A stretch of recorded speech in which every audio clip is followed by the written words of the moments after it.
From the moment a child comes into this world, there is a default agitation of things that one needs, and physical things, mental things, emotional things, spiritual things that a human being needs, to which it becomes agitated. When the bad happens, he becomes depressed, but when the good things happen, he becomes manic, like he doesn't want to share. He doesn't want to recognize the good that's happened. And then we wonder where that depressive state comes from. So when Allah is saying, لَا يَضُرُّكُمْ مَنْ ضَلَّ إِذَا اهْتَدَيْتُمْ, it's as if the believer, even though man was created default with this idea of worshipping and being a better person, whilst they're in this place, in this dunya, they're agitated.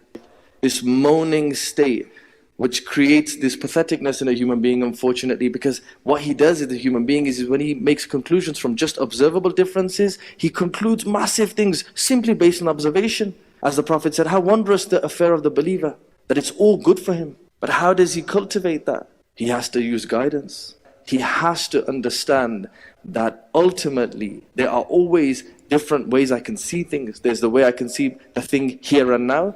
So a person who can cultivate the hereafter mindset on this earth can experience all of these things, but it creates the ability to understand that everything that's happening is coming from him, but am I seeing it that it's from him, or am I seeing it from the creation? When I see it from God, the ability that we then cultivate in navigating the scenario, the tests, it's so much easier. Such a far more expansive, inclusive way of being. So when somebody comes to you and does a harm, an apparent harm, the believer sees this person is sent by Allah. So if this person is sent by God, what then should my response be? Do I immediately react to this person, or do I understand that this person was sent by God, and maybe I have to have a bit more compassion with this person for God's sake, not for the human being's sake? How much can we do for just the human being's sake? But for God's sake, we start to develop this rahma attitude. And this rahma attitude is what this thing is, all of this thing is all about. How much of a merciful bastion can you be?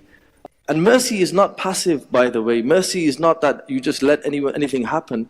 Mercy is the ability to look and to be compassionate even when the person's harming.